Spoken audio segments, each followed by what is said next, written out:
It's with great pleasure that I welcome you here today for today's webinar. We're going to explore some crucial aspects of modern financial advising in the digital age. My name is Brandon. I am the founder of AdvisorFlow and also an independent financial advisor in beautiful Vancouver, British Columbia. We're thrilled to have you today as we're going to dive into a topic that's been increasingly important for financial professionals: niche digital marketing and technology integration. Now, before we get started, I just want to familiarize everyone with a Zoom webinar for those of you that haven't been on before. Throughout the session, please feel free to ask your questions using the Q&A function, and we'll address them when we can. Today's session is being recorded, and we'll share the most relevant and informative parts after the session is complete. Your feedback is very important to us. We do encourage you to share your thoughts on how we can improve. Towards the end of this session, we will be asking for your input towards future webinar topics. Your contributions will help shape our decisions. At AdvisorFlow, we're deeply committed to the success of the financial advisor community. We firmly believe that by collaborating and working together, that our industry will continue to thrive. In an era where technology is poised to streamline administrative tasks, we remain dedicated to ensuring that you can focus on delivering an exceptional client experience and financial advice. Now, without further ado, let's dive into our webinar agenda and introduce our speakers. So Natalie is going to kick us off today. I had the pleasure of getting to know Natalie over the last few months, and I must say she really is an expert when it comes to niche marketing. She's going to help with explaining how you can define your niche and what are some steps you can take to really propel that message forward. We also have Angelina Hung joining us today. Angelina is going to guide us in the 4 pillars of financial advisor marketing and really help you to enhance your digital presence. Following Angelina, I'll share some practical tips on how advisors are onboarding clients effectively, and I'll showcase some of our latest AdvisorFlow features designed to support your practice. This includes our Teams functionality and survey sharing. Towards the end, we'll wrap up by highlighting the synergy between finding your niche, Angelina's marketing expertise, and technology tools, and how that can really streamline operations for your practice. That will be an open Q&A session where you can ask us questions directly. So without further ado, I will pass the floor over to Natalie Hales.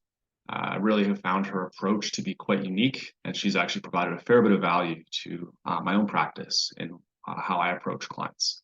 I work with technology entrepreneurs, and I've known that, but I wasn't really speaking the right message. And Natalie does a really good job of helping to bring that forward. Her deep knowledge, sense of humor, and empathetic approach really is a breath of fresh air in our sometimes stuffy industry. So I'll pass the floor over to Natalie Hales. Thank you so much for that introduction, Brandon. I really appreciate it. And even just like the mention of, a little bit of humor in this industry does go a long way. So thank you for that. So let's dive in. We'll jump right into the first slide here, if that's okay. So I won't spend too much time on my journey, but I just want to give you a quick background in case you haven't heard it before. So my mother was already on disability when my dad actually had a massive stroke. And so then my parents their only income stopped, and they didn't have insurance. So my dad's stroke, we found out later, was actually caused by a rare disease. And both my siblings and I had a 50-50 shot of getting it. So we were pretty devastated at that point. My money, became even tighter than it already was. And my parents were blue-collar immigrants with 3 kids. So there wasn't a ton of money to go around to start with. But my boss at the time actually recommended I meet with his financial advisor. So he noticed I was having a difficult time. And I actually thought this advisor was just doing his fancy client a favor by even meeting with me. But I went. And this advisor really empathized with me, though. His dad had serious health complications in his 50s too. And with no rush, he gave me an education in insurance and helped me understand what to expect. What I remember most, though, is that this advisor made me feel more in control during a very chaotic time in my life. And, he spoke to me about my options, of course, but just giving me that comfort of what to expect when I had no idea, I'd never worked with a financial advisor before, is what I remember most. So that was 12 years ago now, but it kicked off a desire to help financial advisors reach even more people and prepare them for the unexpected. I spent a few years after that building and implementing marketing plans for financial advisors before moving to actually coach them. I joined Canada Life under advisor business development and worked with them to team junior advisors with senior advisors and help them organize their books of business by profitability.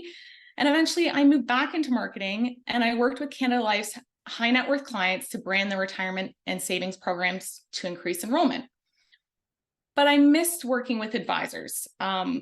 That wasn't the work I was doing. I did get my, my marketing, my coaching, and my branding chops at that point, but I was no longer working with advisors, which is kind of what I started out doing.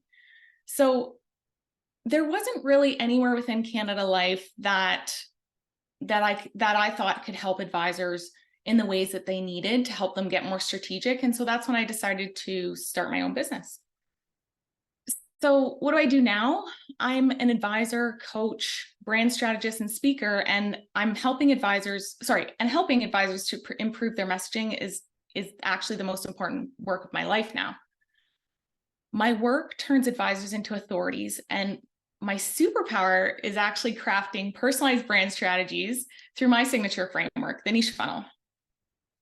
I specialize in helping advisors discover their niche, craft their messaging, and tell their stories to attract their dream clients. And by partnering with me, advisors gain the focus needed to become the go-to authority in their field. In addition to my one-on-one program, The Winning Strategy, I also run workshops and build digital products. So if you're ready to boost your online presence and establish yourself as an authority, let's go. Can I have the next slide? But before we jump in completely, we thought it might be useful to showcase an advisor and his story. This is Brian.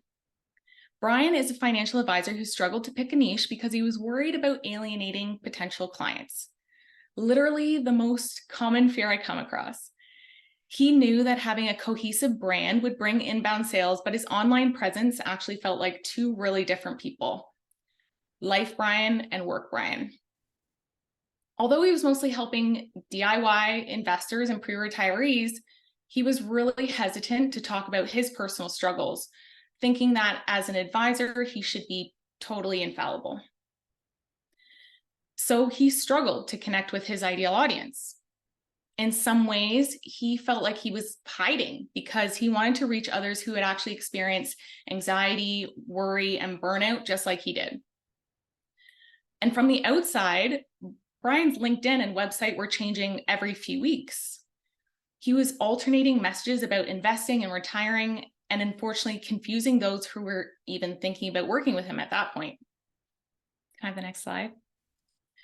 So Brian actually approached me to help him create a cohesive brand that would attract more clients.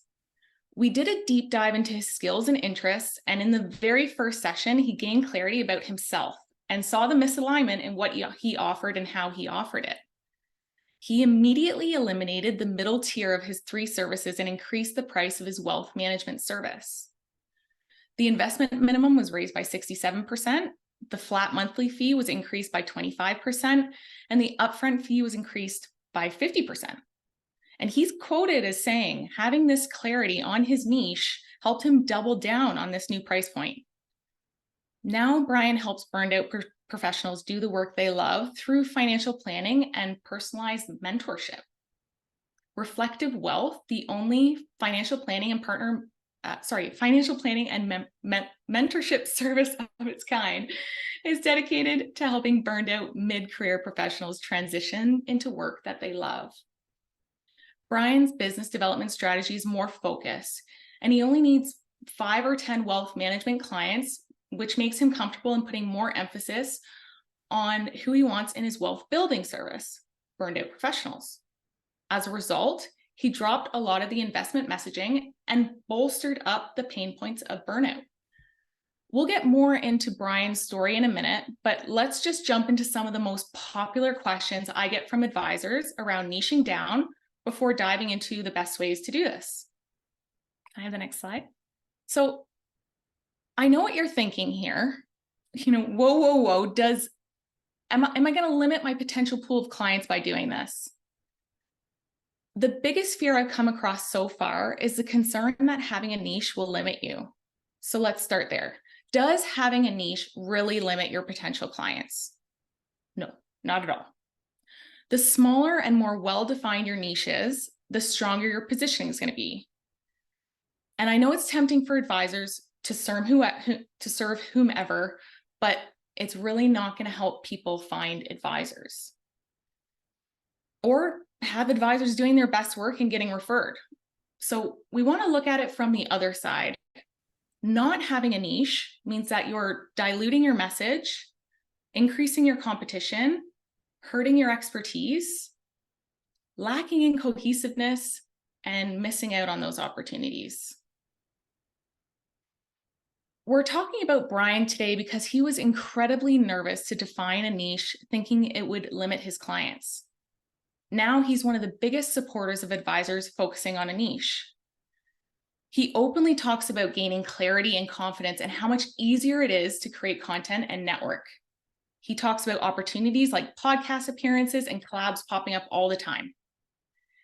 He learned the right way to go about defining his niche, but more importantly, found out for himself that just because you declare a niche doesn't mean that's the only clients you're going to be working with. There's a lot of other benefits to having a niche too. So let's talk about why joining a niche is important for financial advisors specifically. Next slide. I get this question a lot too. So why is choosing a niche important for financial advisors? Like Brian, this is going to bring some amazing clarity and growth to your business because it's the ultimate power move to position yourself as the go-to authority for a specific audience. It sets you apart from the rest. When you carve out your niche, something magical happens in your brain. Suddenly, you gain a crystal clear vision for your business. My clients talk about their focus actually skyrocketing from having this level of clarity on who they're serving and how. So, because you know exactly who you're serving and how, you can cater to their unique needs and desires. So what you're actually going to experience is shorter sales cycles because it's easier to identify your prospects and you know exactly when to say no. You'll have increased prices because your messaging gets more powerful. You can do this over time.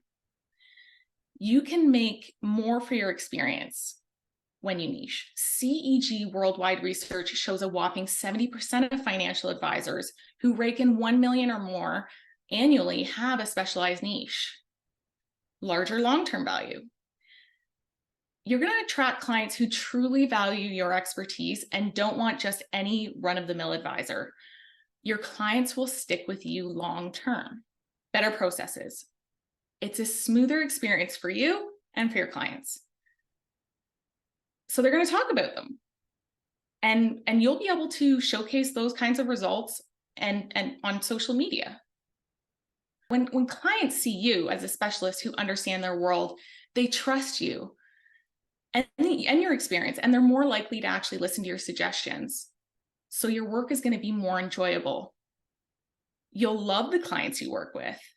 So it's going to be easier for you to create a reputation. And you can probably even expand beyond the geographic area that you work in now. And then, of course, stronger referrals. You can join forces with other centers of influence, and your perfect fit clients are going to rave about you and refer even more ideal clients to you. And one fact that I just came across this week that I wanted to share was, Kits's 2023 August study showed niche firms have a higher average client growth rate, 58%, compared to non-niche firms, 26%. Pretty nice, eh? So how do I think advisors should niche down? We can focus on a product, but I think it's much more powerful if you can find a specific group of people who share similar financial issues or interests, AKA they have the same money issues and questions. You can relate to them personally and you have some experience with them because it's easier if you totally get your niche. And that you can carve out this niche to be your own, or at least you're one of the few serving them in your unique way. So how do I get down to this? Well, I ask a lot of discovery questions to understand an advisor's background and interests. I also do competitor analysis, tie in who you serve with your brand story, position your business with your framework and signature offer, and craft your brand's key messages. Brandon and a lot of other advisors can speak a little bit to my process. His favorite part was my line of questioning and wordsmithing. But what I'm really doing is framing the past for the future and the advisor wants. It's all about how you see it. Like Brian, who in his very first session gained clarity about himself and saw the misalignment. I take pride in helping advisors have these kinds of epiphanies. So self-reflection and market research are actually the key to niching down and aligning your business with real-world needs. Next slide, please. Most advisors who think they have a niche actually don't. They're targeting a whole demographic, right? Like millennials or women. We see those ones a lot. My process is personal. Why? Because you need to invoke emotions to start building trust. We're dealing with people's money here, so trust is huge. We start by doing a deep dive into you, your skills and interests, but then we wheedle them down with a little bit more of a logical process by identifying your mega market, market segment, and market niche. So what the heck are these things, right? And how do you do this for yourself? So your mega market is a large group of potential clients. They usually involve making money, relationships, health, hobbies, or sports. What's important here is that they see themselves as a group and they have similar financial issues. Your market segment is a group you can speak to directly. This might be because you have expertise in this segment of your mega market and you can relate to them and you have some sort of common ground. Remember how Brian struggled to connect with his existing target audience? If you don't have a personal connection, you will too. Your market niche is a small specific slice of your your market segment that you can potentially own. A small to decent sized group that will value the unique way that you solve their problem. You're going to be engrossed in this niche and their problems in every way. So making sure you know and like and are intrigued by them is important. Can I have the next slide? When deciding to grow a practice, many advisors actually struggle with how to market their business. But here's the deal. There's really only two options. A typical sales funnel has you chatting with a ton of potential clients at the start, even if they don't need your services. So here you're hoping to actually say the right thing to the right person to make a sale. And sure, you might convince some of these folks to buy something they maybe really don't want or need, but most of them won't convert to actual clients.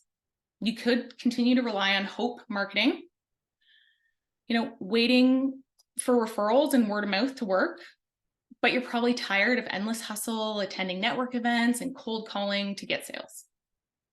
The niche funnel, on the other hand, is my framework for advisors, and it actually flips that traditional funnel on its head. Instead of spreading yourself thin, we focus on selling to a smaller group of people who are already super interested in what you have to offer. We concentrate on the messaging and channels that work best for inbound sales from your dream clients.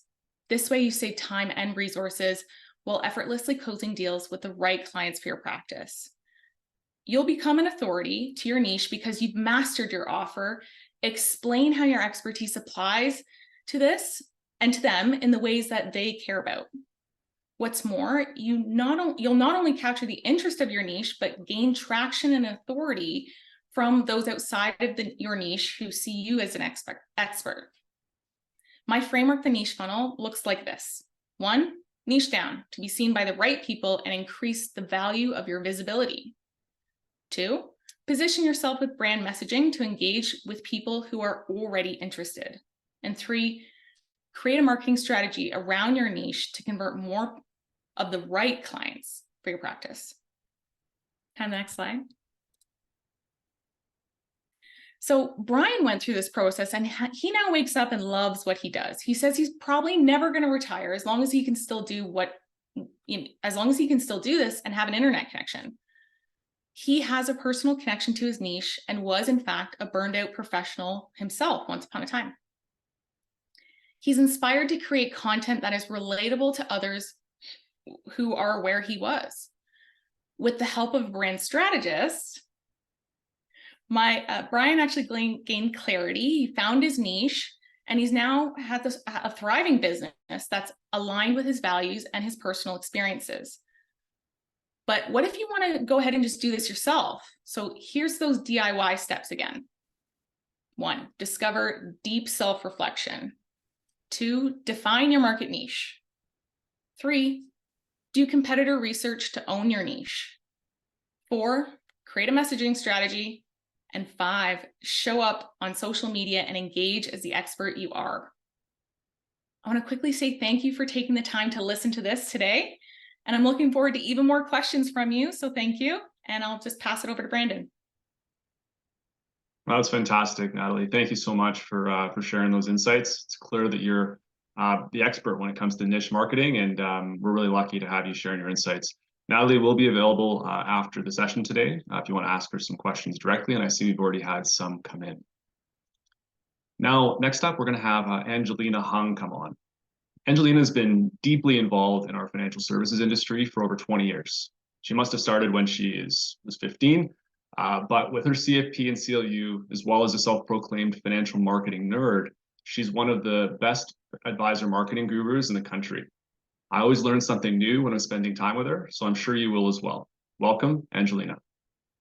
Thanks, Brandon. And thank you so much, Natalie. So I'm just going to start off with actually this, if you can press enter a couple of times, it should auto slide. There we go. Okay.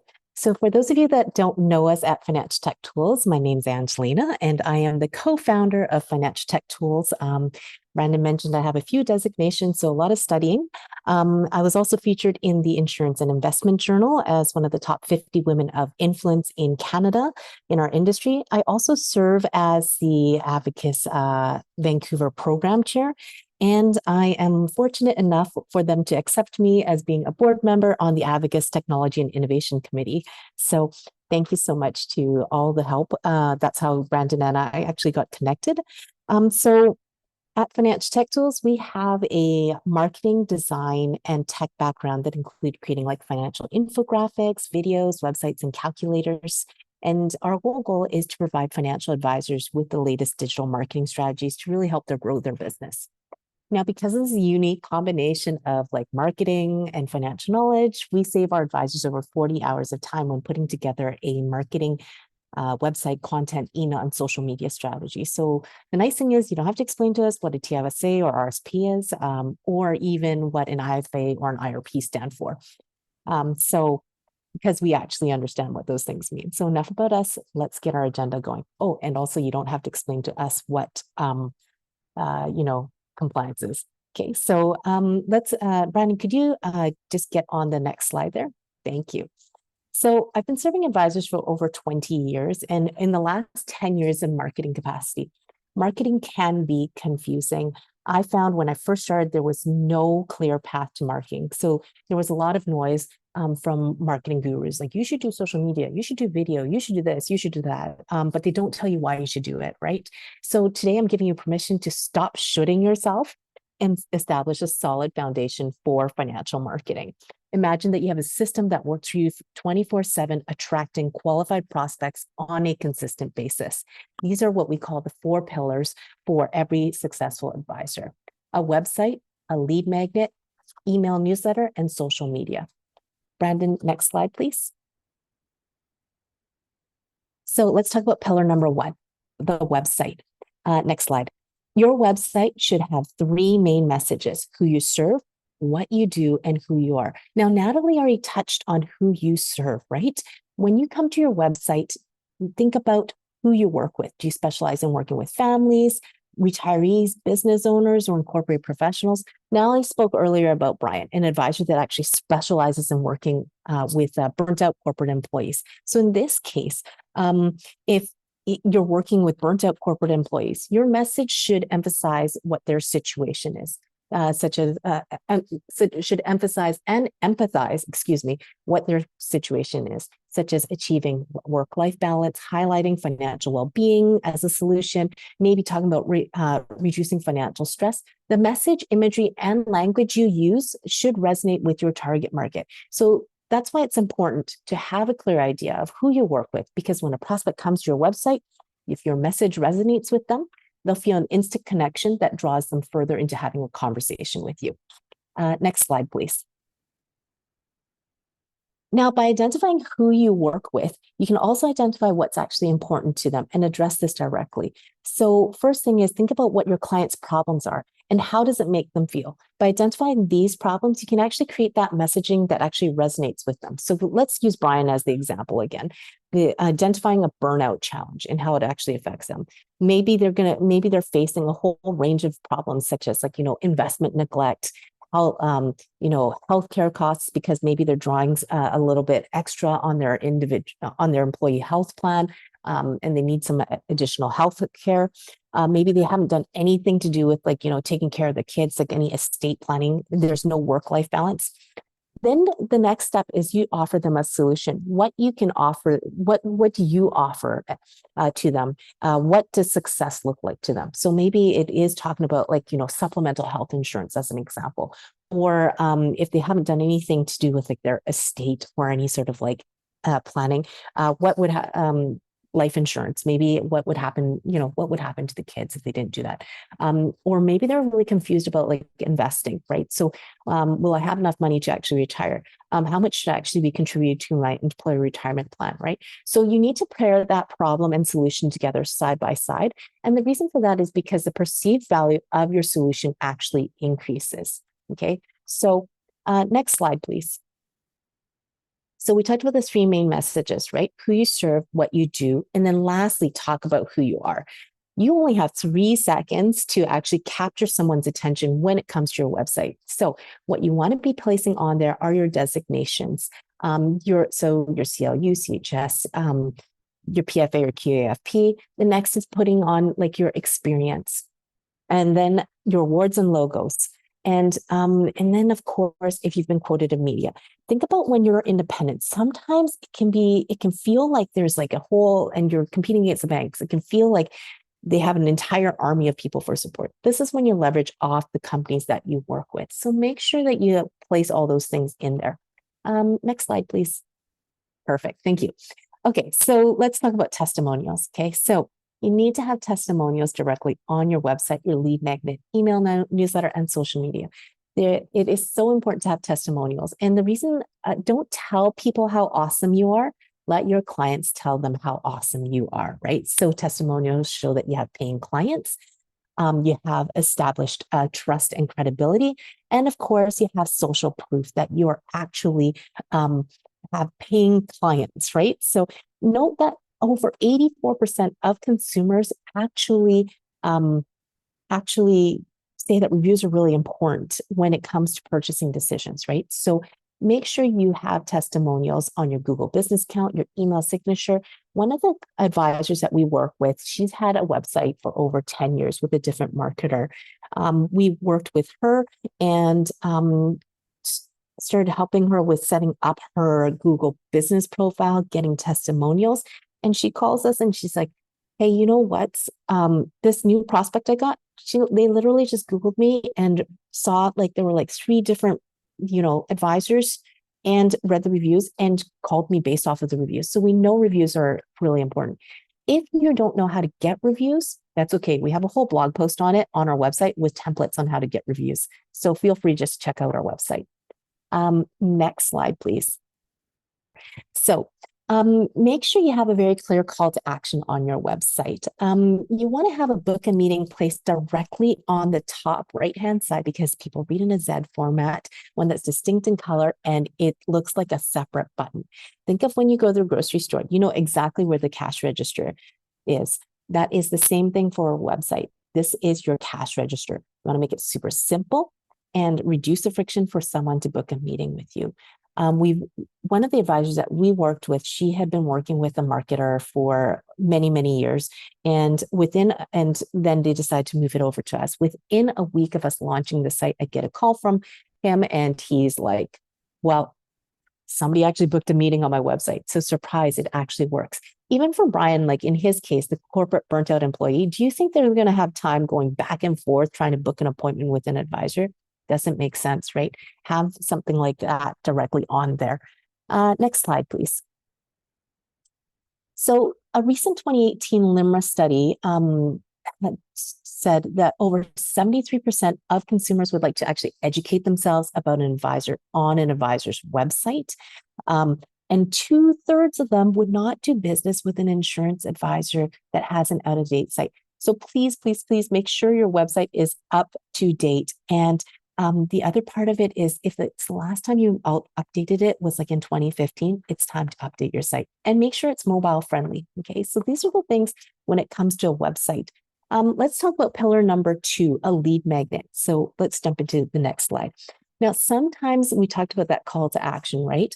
Sometimes a prospect is just not ready to book a meeting right away. They actually want to get to know you. Think about when you're meeting somebody for the first time. Are they like ready to get married? No, it's like dating, right? You got to take them out to coffee, you got to go to the movies, and many dates later, they are ready to make a commitment. That's the same journey for a prospect. And that's when a lead magnet actually makes sense.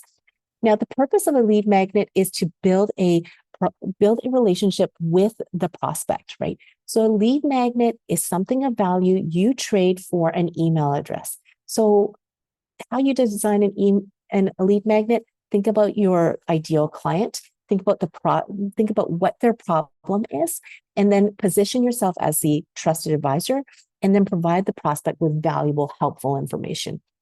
Most studies have shown that email addresses are worth about $20. So make sure you have something that's worth at least $20. In the financial services world, it could be like an ebook or a checklist, maybe a link to a spreadsheet, a link to a webinar, or even a podcast. So make sure you have a lead magnet in place to capture those that did not book that meeting in there. Next slide, please. No, so now it's like, oh, they opted into the lead magnet. What do I do now, right? So it tells you 2 main things, okay? First, this person is an actual qualified prospect. And then secondly, they are expecting a series of emails from you. So they've opted in. A series of 7 to 10 automated emails should be sent out. These emails are specifically designed to build a relationship and to get that prospect to book a meeting with you. So first thing is make sure you deliver the asset. Second is a problem solution email, testimonials, and overcoming objections, and then sales email. So I go way more in depth on this on another webinar. We can spend a lot more time on this, but that is your second pillar, having a lead magnet and prospect funnel. Let's go into pillar number 3, an email newsletter. Now, they've gone through the prospect funnel, they've downloaded the lead magnet. Well, what if they don't book a meeting, right? So that happens too. Two things are going to happen. Either they're going to book a meeting or they're not going to book a meeting, right? Does this mean if they don't book a meeting, does that actually mean the prospect is lost forever? No. This is when you want to look at doing an email nurture campaign. Now, there's typically 2 types of campaigns. This first one that we talked about, the lead magnet and prospect funnel, that's a sales campaign. Everything that's written inside that campaign is geared to close the deal, right?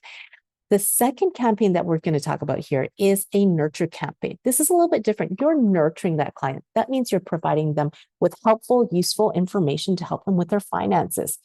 The reason why you want to make sure you have some sort of nurture campaign is because we know it takes between 17 to 23 different interactions before a prospect becomes a client. And so it sounds like a lot, but these interactions can be, going to golf, like running into the restaurant, maybe golf course, maybe not so much because the weather has changed, but, or they could have gotten your email newsletter, checked you out on social, right? So that's why it's important to have some sort of nurture system in place, because the email also counts as an interaction.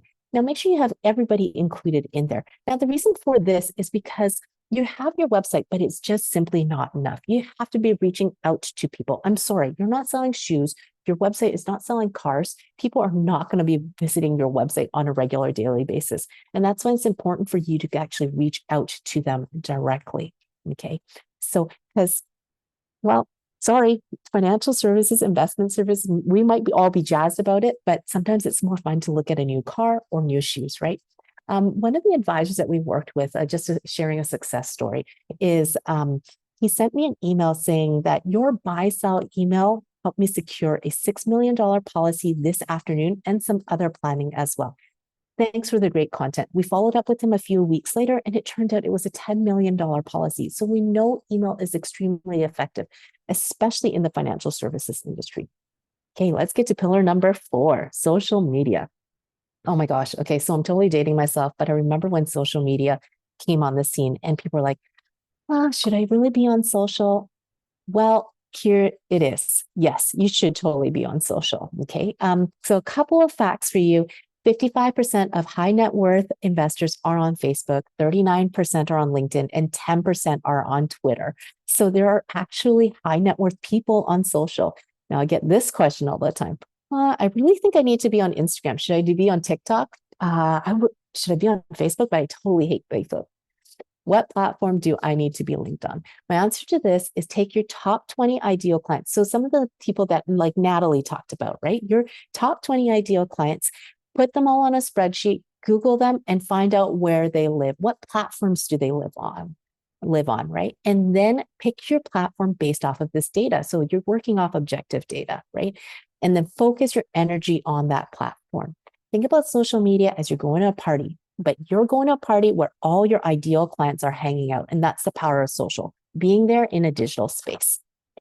So next slide, please. So now that you've actually picked your ideal platform, what are you going to post about? Oh man, right? So this is my suggestion. Have a controlling idea. So a controlling idea is simply just a theme for your social. The purpose of your social media is to grow your business, not grow your followers. So don't get hung up on vanity metrics, right? So and what are you going to post about? You should be posting about what their problems are and what the solutions are. So let's pick on that burnt out corporate employee, right? Maybe they have a family, right? So they're following your social because they're trying to get some tips on family finances. Well, how about talking about an RESP, right? How much money should actually go into the RESP? And then you provide them with a solution. Well, it depends, but it's probably enough to get the Canada Education Savings Grant. Or the other one could be, what about retirement? I am putting money into my company pension plan, but I don't know how much should I be putting in, or should I be putting money into my RSP separate, right? Talk about the difference between the two, right?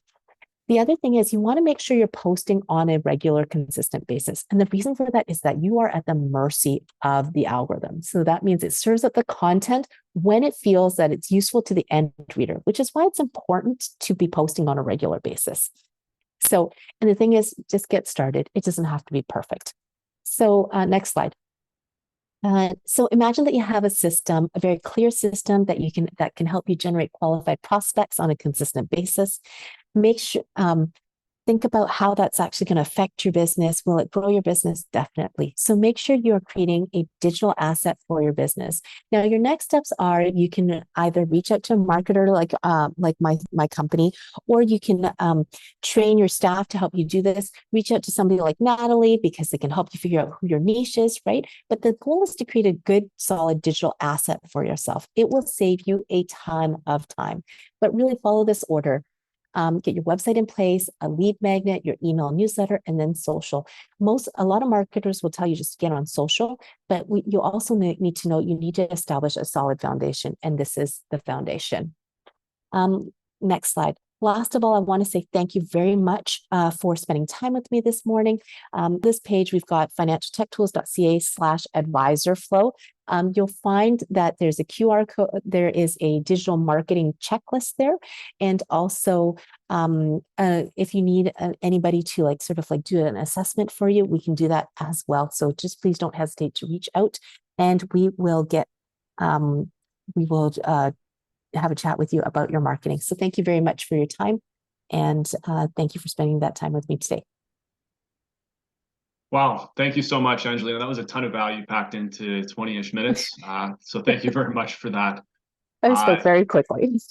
No, great job. You really help simplify what can be quite complex for advisors. Most advisors are just wondering where to start. And I think your model really helps list where they should start and how to make progress on their digital marketing. Awesome. Thank you. Okay, so I've got a brief update for everyone, and then we'll get into Q&A, which is usually pretty fun. Now, I just want to tie everything together. So once you've got your niche, you've got a website, you've got social media channels, how do you then onboard clients? Really, you need to gather data from them. You need to build rapport, and then you need to build your clients a financial plan. I'm going to share some best practices that advisors within Advisor Flow are using when filtering through prospects and onboarding them. I'll also share our latest features that just came out last week. We haven't even begun marketing those, so you get a nice sneak peek into those. Top advisors make it easy for clients to send them information. Angelina talked about having the website and having that lead magnet. What Advisor Flow advisors are doing is they're actually integrating particular surveys on their website for new clients using the intro survey, or current clients using the financial overview. Some are using our survey builder to create unique surveys for their specific niche. I, for example, work with tech business owners. These are just a couple of examples of some advisors that have been using technology and really a lot of the marketing we've been talking about today. No more sending clunky PDFs or Word docs or unprofessional Google Forms. You can now create a streamlined experience from start to finish during your client onboarding process. Now, Advisor Flow started as a service for solo practitioners. However, as advisor practices have evolved, as has the platform, we now have the ability to share created surveys and client information within the platform. This is how we at Advisor Flow think about sharing, is that we see admins as well as associates working closely with principals in order to enhance client offerings. So if a principal's creating particular workflows within Advisor Flow, they can then share that with members of their team to run their business effectively. My admin assistant, she has her own account, so she can now see my client data and use that to open up investment accounts or move clients down the planning process. I can also set those standard templates for associates when they're engaging with their prospective clients. This ensures we're meeting our compliance obligations and that the high quality financial advice that I'm offering my clients is being offered by other members of the team. Not to say that I know best, perhaps members of the team also can create within the platform, and that can be shared with other members of the team, and that can be the same for your practice. So bringing this together, advisors, you need to find a niche. It doesn't mean you don't serve anybody else, but it gives you a North Star to focus your marketing and your brand assets. Natalie is excellent at helping to craft that advisor message. Angelina is an expert at building out all the systems required in order to market yourself and help get your message out there. Advisor Flow is going to help you gather all the correct information and streamline your team operations. So for those that haven't integrated Advisor Flow into your practice, please give us a shot. If there's anything you'd like us to see, please let us know. We're always listening and continue to enhance the product. If you're not sure where to start with regards to technology, I suggest checking out the Advocates Digital Catalog, or DigiCat. It's a curated list of tools available for Canadian financial advisors. We'll now move over to Q&A, and so I'll welcome Angelina and Natalie back, and we'll get going. Awesome. I just want to add really quickly to what you just spoke about, Brandon, with regards to adding Advisor Flow. We've implemented it on several websites. So many of our advisors that we work with utilize Advisor Flow. It makes it super simple. And it's just literally like just adding on that additional link. But we've had a lot of advisors utilize it for like new clients, but not just new clients, but for any advisor that's succession planning as well. They've also popped those on there just because it makes it so much easier for like an advisor that's transitioning out of their business and the new advisor that's coming in. It makes it so much more compliant. So just wanted to add that in there. Appreciate that plug, Angelina. So I'll basically be acting as the moderator. I see Angelina and Natalie as being the subject matter experts today. I see we've got a few that have come in, but please continue to add them. Our first questions come in from Jim Laughlin. Hello, Jim. Can a firm operate with two distinct niches? Yeah, I can take that one. Yes, definitely. The question is more along the lines of, well, maybe two questions. How can you frame that to make sure it makes sense? I'm actually working with 3 advisors right now under one firm, all have their own niches. And so, but they market themselves under the firm. And so their aligning what they do and how they solve the problem for their specific niche and their values with, you know, the firm's values as well. So you have to have certain tie-ins, but yes, of course. And the other question to consider is, do you really want to? Because you do benefit, obviously, when you have one niche, one focus, you know, you benefit from that scale. You don't have to do separate marketing. We've talked about probably the entire time we've been talking today about how important it is to have targeted messaging and speak to, you know, the things that they care about. If you're marketing as a firm, you can't do that when, you know, effectively, when you have 3 separate niches. You have to then market yourself, your own personal brands. And so it's a consideration, especially when you're thinking about your marketing budget. Just to also add to that, Natalie, like, yeah, so if you have like individual advisors within a firm, right? There is the option as well to create like separate landing pages, so that this way, like if like, let's just say like somebody like, you know, Brian was with a firm, which I know he isn't, but we'll just use him.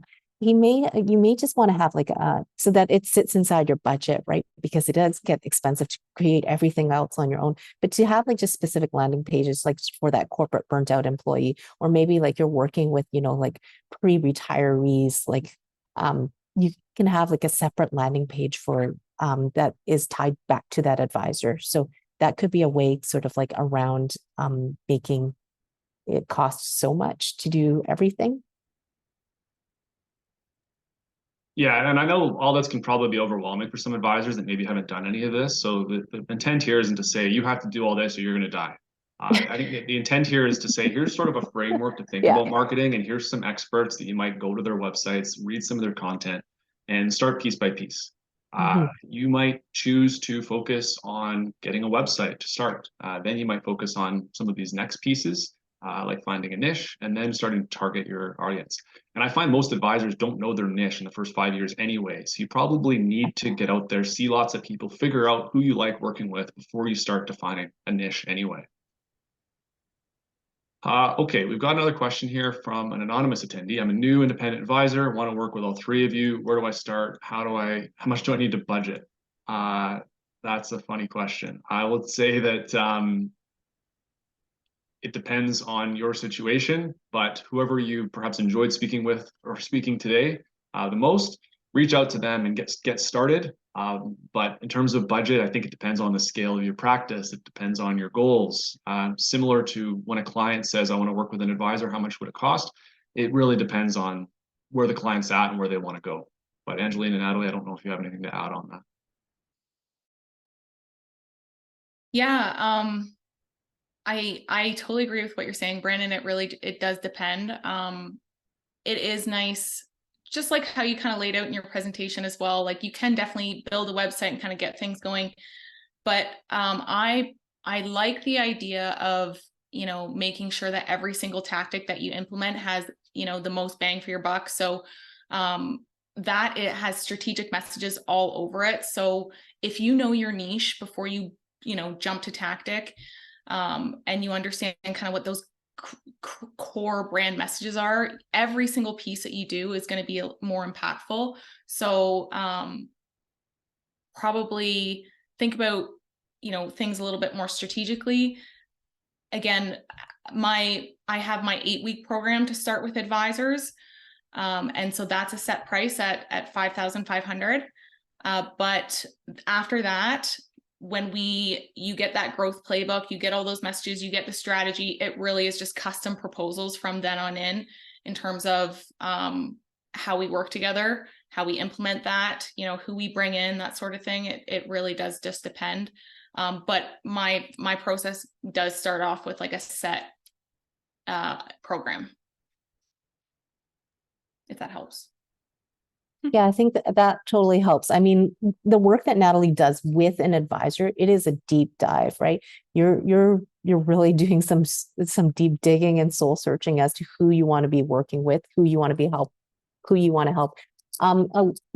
For us at Financial Tech Tools, if you work with an expert like Natalie, that makes our life so much easier in terms of being able to do the actual execution. So often when I am working with an advisor, if they haven't done that type of work before, it is much more difficult for us to figure out what the messaging is. Not to say it's impossible, but if you've done the hard work already with somebody like Natalie, it does make it a lot easier in terms of implementation, to translate all that stuff onto the website, email, lead magnet, social media. In terms of our pricing here, it's fairly transparent. It's just on financialtechtools.ca/pricing. So we charge a setup. So our packages start off at $9.99 for a website setup, and then $159 per month. So extremely reasonable. You can just ask anybody that's in marketing. They often ask like, "Oh, how do you charge it like that?" It's because we only work with advisors. If you want a more customized solution, then of course we have some custom pricing, but it's pretty transparent off of our site. It starts at $9.99 for the setup, and then $159 per month. Okay. So hopefully that helps. Yeah, awesome. So sounds like you got to craft your message, and then you can build your marketing plan. Then you look at technology. Advisor flow starts at $60 a month. Our pricing went up. We've of course grandfathered all of our previous supporters, and we'll continue to do that moving forward. But great question. Hopefully that helps. We've got a question asking us to demo what the collection sheet portal looks like. I'll get to that one in a minute if we have time. You can also just register for a trial account yourself, and you'll be able to see what that looks like. Connor, though, has asked, niches appear to be more accessible with larger population densities in the US. Are niche practices in Canada, generally speaking, needing to be more broad? Sounds as though he's essentially a little pessimistic about niching in Canada. So I'm curious, Natalie, your opinion on this. Yeah, I don't, although niching is more popular in the US than it is in Canada, there's no reason as to why we can't here in Canada kind of jump ahead and get to where they are too. It's not because of population issues, and we don't have any real differences in kind of like, we don't have too many differences in like less doctors, less divorcees, less burned out corporate employees. Like the people are still there when it comes to the population.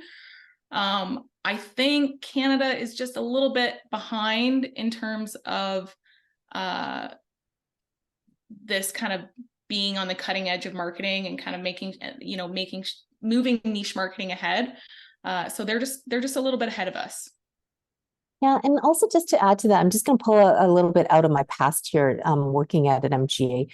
So I used to be a VP of business development at one of the MGAs here. We did see average book size for advisors. They'll usually top up around like 250 or so, right? So if you think about if it's about like 250 clients on average, right? Niching does make sense because you could probably attract 250 clients, right? Before you start needing to bring on a junior or somebody else. So just it makes sense. We work with a lot of advisors that are in hyper niche sort of places, and they are busy. They are busy no matter what. So even sometimes like us trying to book a call with them, it's like, we're too busy because the marketing's working, right? So that's just how it goes. But I do believe niche works quite well. Yeah, and I guess you can expand your geographic area. I mean, most advisors work like sort of in Greater Vancouver or Greater Calgary, but once you've got a niche, you can probably expand, especially if you're focusing that digital content that can explode on platforms across the country. Okay, we've got a question here from Michael. I've heard it's quality over quantity when it comes to social media posts. However, lately I've been seeing the opposite. What's the right way to post on social media, and is it more focused? Is quantity more important than quality? Angelina, I'll kick that over to you. So, sure. I was trying to be polite. Okay. So, it's always a battle between quality and quantity, right? So, the biggest thing is it just comes right back down to, are you providing value to your prospects, right? So you can post all the time, but if it's of no value to the prospects, there's really the impact is very small, right? So think about that, right? Whereas if you post quality content, that is focused on like your prospects. So let's just say, like, let's say your prospects are, like incorporated dentists that, like they're in the growth stage of their business, right? You should start posting about things such as like, like, well, your dental, like, this is how much your dental practice is worth. This is how we derive like surplus corporate earnings. This is a tax efficient way to get money out of your practice. Like, so it's really a balance between the two.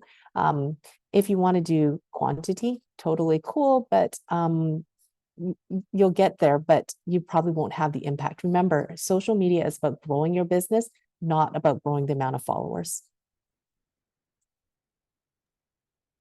Yeah, those vanity metrics can be a real killer for advisors, Yes. especially Totally. when you I hire think we all get caught up in it. Well, especially when you hire like a third-party marketing agency that doesn't understand financial advisors and they focus on those metrics, advisors can get caught up on that instead of just revenue. Like ultimately, the reason to do a lot of this is to grow your business. And if you're tracking the wrong metrics, you're not going to be successful. All right, I'll quickly show what this Brendan guy asked for. Essentially, when advisors get set up a niche and then add technology to their site, this is kind of what it looks like. So if a prospect comes to my site, they're going to see SaaS Wealth Insurance. If they're a tech company, they know what that means. They're want to become a new client. They're going to click here. I explain a little bit about process on this page. Yeah, a little bit about process. And when they scroll down to the end here, it says get started now. When they click on that, they get prompted to create an account at Advisor Flow. And some people think, oh, well, hey, you're adding a bit of friction to clients. And I'm like, yeah, I am intentionally. The reason is I was getting quite a few people reaching out to me that just were not the right fit. So if you do embed things on your website, you can try to literally get everyone to book in your Calendly. I was getting random people on the internet booking my Calendly, so I chose to add this layer. Now when an intro survey gets completed, I'll read through that and then book a meeting if it's relevant. Otherwise, I will send content to that prospect and say, here's some things to think about. Come back to me in a year. So that's how I've chosen to approach it. It's not to say that's how you will, but that's generally the process of turning, prospective random people on the internet to prospects and then eventually to clients.